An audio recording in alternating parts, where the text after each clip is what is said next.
I do a lot of debunking videos. Let me explain how. The first thing to do when debunking is to actually see if the video is nonsense. While I can't know immediately, there are a few red flags I look for. The first enormous red flag is that spooky music playing. You know, this one. Obviously, sometimes it's fine. I even use it occasionally when the mood is right, but it should immediately make you raise your eyebrows. The second is if they're trying to sell you something. Often this happens at the end of the video where there's a link or a call to action. And it doesn't just have to be products, it might be consulting too. The third involves the type of content. If the video implies some sort of conspiracy, it's probably nonsense. Examples include, I believe that this is the most suppressed technology known to man.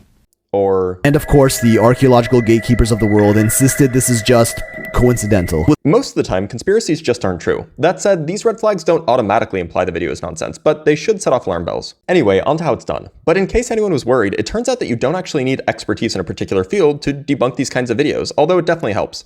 All you need is basic scientific literacy and skepticism. So, the first thing to do is to pinpoint in a video those claims that you either A, know are false already, or B, are not familiar with. To provide authority to their claims, these creators typically include headlines or pictures or quotes from scientists, but it's precisely these things that are their downfall. Let's go over them one by one. The laziest creators will just provide photos, like this one. If the source isn't provided, and let's be honest, it never is, then I like to screenshot and do a reverse image search on Google. That'll inevitably take us to a source and we can see if the image is actually what they're talking about. If not, good. We have some evidence that they're making stuff up. If the source does agree with their claim, then we move on to the next step. If they provide a headline or a website as a source, look into it. Who runs the website? Do they cite any scientific studies? If the source doesn't provide those things, you're done.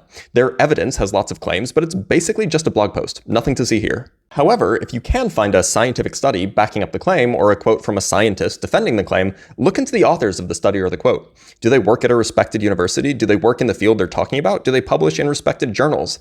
Generally, the answer to at least one of these questions are no, which means you're done. Their source is a crackpot, and so their claims can be dismissed. If all of the evidence checks out, though, consider maybe the crazy video is right. Otherwise, you'll have to evaluate the scientific claims yourself, which can require a certain degree of knowledge in the field. On the other hand, if they don't actually provide evidence, well, it's harder to debunk unless you actually know the science. Some Googling can be done, but claims made without evidence can be dismissed without evidence. The harder part is actually finding good science to refute the claims of an otherwise well-evidenced conspiracy. That takes a bit of work, so I'll go over that in another video.